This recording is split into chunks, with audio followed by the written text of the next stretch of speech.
Moi, je suis Amélie Dessy, je suis responsable des affaires réglementaires et scientifiques chez Le Sieur. Alors, Le Sieur, en 2 mots, je pense que vous devez à peu près tous connaître. On est une entreprise française, centenaire. On est leader en France sur les huiles, avec des marques comme Isio 4, Puget, etc. Et on est numéro 3 sur les sauces et condiments. On appartient au groupe Avril, anciennement Sophie Protéol, qui rassemble différents intervenants, la filière des oléoprotéagineux en France. Alors, dans ce partenariat, comment il s'est monté au départ? Donc, c'est Le Sieur, on avait une volonté de travailler sur les polyphénols d'olive, dont on sait qu'ils sont très intéressants. On avait déjà eu des produits qui intégraient des dimensions de communication sur les polyphénols d'olive. Mais on avait le sentiment qu'on pouvait aller plus loin. Et donc, on a contacté au départ l'UMR 1019, l'unité ASM, donc l'unité de Véronique, pour leur expertise sur l'oleuropéine. En discutant ensemble, on s'est rendu compte que ça peut être intéressant d'aller donc déposer un projet au niveau de l'ANR, en intégrant d'autres partenaires pour leurs expertises, on va dire leurs autres expertises qui permettent de faire un projet plus important. Donc d'abord on a été voir une autre unité de l'UMR 1019 qui est avec la volonté d'améliorer la prise en charge de la sarcopénie.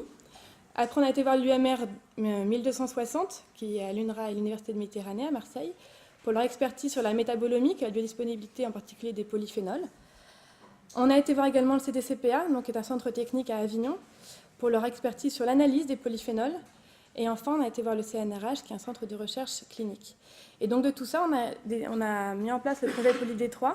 En fait, on est parti au départ du côté de Le Sieur, on avait l'idée de mettre en place un petit projet préclinique sur 1 ou 2 polyphénols. Et finalement, on a pu donc faire un projet qui est beaucoup plus complet, puisqu'il y a une partie analytique, une partie in vitro, une partie in vivo, une partie ex vivo et une partie clinique, sur l'ensemble des polyphénols de l'huile d'olive. Donc concrètement, les intérêts du partenariat. Pour Le Sieur, évidemment, on a accès à des connaissances scientifiques de pointe. On a la possibilité, via l'ANR, de mener un projet beaucoup plus vaste et plus applicable, puisqu'on va jusqu'aux cliniques et pas juste aux études animales qu'on aurait fait sinon. On augmente la visibilité de Le Sieur sur les aspects scientifiques, sur la recherche, grâce à des publications. Et évidemment, au bout, l'idée, c'est de pouvoir développer un nouveau produit. Pour l'UMR 1019, ça leur permet également de renforcer leurs connaissances fondamentales dans le domaine de la biologie osseuse. Également la possibilité de mener un projet de plus grande envergure, une plus grande visibilité également grâce à des publications. L'intérêt pour les scientifiques de voir la concrétisation de leur travail par justement le développement d'un produit. Et enfin, dans le projet, on s'était mis d'accord pour que nous financions une thèse, donc ça permet d'avoir une personne en plus pour s'occuper du projet. Et pour les autres partenaires, là encore, la possibilité de répondre à un appel d'offres national et de bénéficier d'un financement important via l'ANR. Donc après, l'intérêt du partenariat public-privé, on a une forte valeur ajoutée puisqu'on apporte chacun nos compétences spécifiques. Donc nous, Le Sieur, on a apporté notre forte maîtrise de la matière première, en particulier des huiles d'olive, et on a une renommée internationale sur les biens alimentaires. Pour les partenaires académiques, ça permet, eux, ils ont une capacité forte à interagir pour mener une étude intégrée. Et donc là, on avait tous les aspects de l'appareil locomoteur. Ils ont une vraie expertise reconnue dans le domaine. Le CTCPA a apporté sa vraie expertise analytique et le CNRH sa capacité à conduire des études cliniques et en particulier dans le cas présent multicentriques. Et donc ça nous a permis de développer un projet pour aboutir à une solution nutritionnelle innovante pour la prévention des pathologies du système locomoteur. Merci. Alors juste une petite diapositive pour vous expliquer un peu le projet, enfin comment il a été conçu. L'idée c'était vraiment d'avoir une recherche intégrée et translationnelle, donc qui va depuis le in vitro, le trait cellulaire moléculaire jusqu'à la clinique. Et qui était basée sur plusieurs étapes. Donc une première étape de sélection des huiles pour répondre aux hypothèses de travail, donc leur richesse, notamment leur richesse en polyphénol et la qualité de ces polyphénols. L'idée était également d'enrichir certains régimes, notamment en un acide gras particulier, le DHA, ou en vitamine D. Il y avait une première étape d'étude de biodisponibilité, de voir un peu l'interaction de ces différents micronutriments. Et ensuite, le cœur du projet était axé sur la démonstration scientifique de l'effet santé de ces huiles optimisées en passant donc par des aspects cellulaires et moléculaires sur les différents types cellulaires osseux, musculaires et adipeux impliqués dans le système locomoteur. Une validation préclinique sur modèle rat et sur souris et une étude sur volontaires sains. Donc on ne peut pas vous donner énormément de résultats puisqu'il n'y a qu'une petite partie du projet qui est publiée et notamment c'est plutôt cet aspect-là, l'étude préclinique, qui met bien en exergue le fait que l'huile vierge enrichie en vitamine D est protectrice pour les tissus osseux et musculaires. L'étude clinique est toujours en cours, donc on ne pourra pas vous donner d'éléments. Et donc l'idée, c'est bien le développement d'aliments innovants, à valeur santé optimisée, et donc en ayant des retombées à la fois pour la filière, mais également en termes de santé publique, puisque l'idée, c'est vraiment d'aider les seniors à gérer leur santé ostéo-articulaire. Et je vais laisser la parole à Amélie pour la dernière diapo. Et donc juste un peu en synthèse, on a voulu mettre en avant les points clés de succès pour ce genre de projet, et ce qui s'est très bien passé chez nous. Le premier facteur clé de succès, c'est évidemment d'être patient. C'est comme dans tous les projets collaboratifs, hein. Il y a eu 1 an entre l'idée et la réponse de l'ANR. On a encore eu 6 mois avant de pouvoir réellement démarrer le projet, donc il y a un petit peu d'impatience sur la fin. Il faut évidemment être très attentif à la communication entre les partenaires. Dans notre cas, on était 6 partenaires dans 4 villes, 5 sites qu'il fallait coordonner pour les réunions de travail, évidemment, mais les analyses également, parce qu'il y avait, par exemple, sur l'étude RA, les tissus partaient à différents endroits, et les communications, évidemment, que tout le monde communique de façon coordonnée et que tout le monde soit d'accord sur ce qu'on fait. La flexibilité également, puisqu'il a fallu adapter le programme de recherche. On avait des idées au départ, on avait un programme défini, puis on a eu des surprises, on a eu une étude animale qui ne s'est pas forcément passée comme on le voulait, enfin qui ne s'est pas terminée comme on le voulait, donc on a réussi à en lancer une deuxième, et ça nous a là encore amené à modifier un peu le programme de recherche au niveau des études qu'on avait prévues dans l'étude clinique.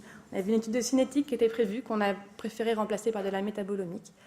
Donc voilà, flexibilité. Et puis pour finir, l'entraide entre partenaires. Alors ça, c'est tout bête, hein, mais on a eu par exemple des problèmes de recrutement sur un centre. L'autre centre a accepté de se substituer pour pouvoir arriver à tous parvenir à notre objectif commun de recrutement pour arriver à avoir une étude clinique complète et de qualité. Amélie est modeste, mais on a effectivement, comme on a été amené à intégrer des études un peu supplémentaires au programme initial, le SUEUR a été très bienveillant et s'est spontanément proposé pour prendre en charge les surcoûts. Voilà. Je vais vous inviter. Merci beaucoup. Oh.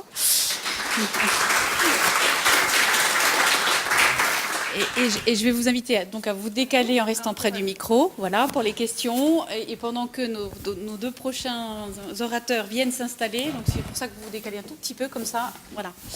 Alors, je crois que vous m'entendez pas beaucoup, donc pour l'autre salle, hein, on en a 5 minutes pour les questions. Donc, y a-t-il des questions ? C'est juste une question de curiosité. En fait, c'est une étude qui s'applique à la population féminine, et les chiffres que vous donniez sur l'ostéoporose et l'autre syndrome, c'est la population féminine qui est touchée ou tout sexe confondu ? Alors en fait, c'est tout sexe confondu. Alors c'est effectivement en ce qui concerne l'ostéoporose, c'est plus particulièrement ciblé sur la population féminine parce qu'en fait, il y a ce problème de ménopause qui est un phénomène physiologique très ponctuel avec un arrêt brutal de l'exposition aux hormones sexuelles qui sont protectrices, alors que chez l'homme, l'andropause est un phénomène qui s'installe plus lentement. Donc il y a cette phase de perte osseuse accélérée liée à la ménopause qu'on ne retrouve pas chez l'homme. Mais par exemple, chez la femme, au moment de la ménopause, donc c'est de l'ostéoporose qualifiée de type 1, c'est 6 femmes pour un homme. Et quand on avance en âge, on passe à l'ostéoporose sénile, donc c'est la fracture du col du fémur à ce moment-là. Et c'est 2 femmes pour un homme, donc c'est beaucoup plus équilibré. Et en ce qui concerne la sarcopénie, Stéphane, tu me corrigeras si je dis des bêtises, mais elle est un peu plus exprimée, je pense, chez l'homme que chez la femme. Voilà. Et donc vous travaillez sur les bras des 2 Non, là, disons que le problème, c'est pour gagner en puissance statistique, on ne pouvait pas se permettre d'étudier les deux sexes. Donc on a choisi de faire toute l'étude aussi bien préclinique que clinique sur le sexe femelle et féminin, quoi.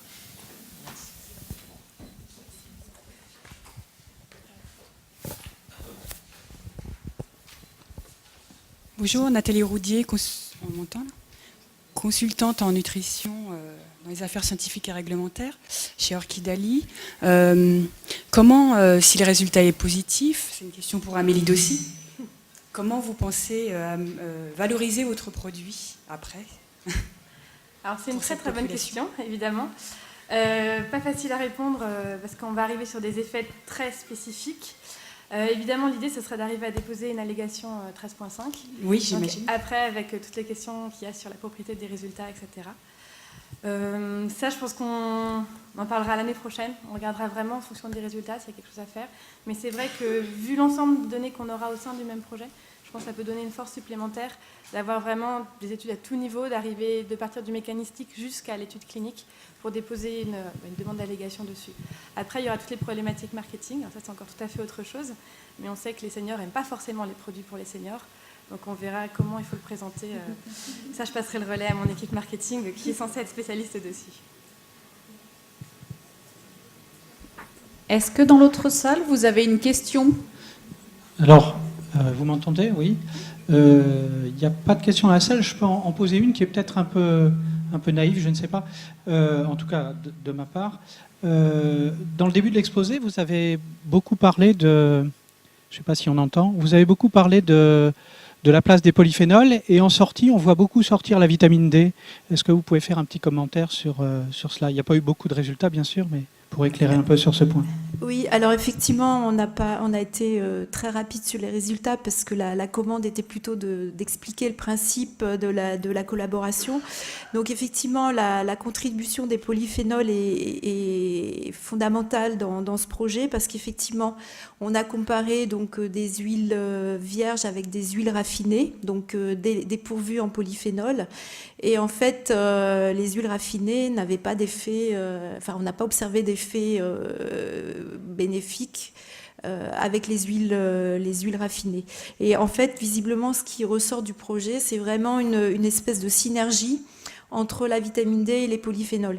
Parce que même l'huile raffinée enrichie en vitamine D n'a pas été associée à des effets santé. Donc c'est vraiment cette synergie polyphénol et vitamine D. Merci. Alors, merci beaucoup. On va s'arrêter.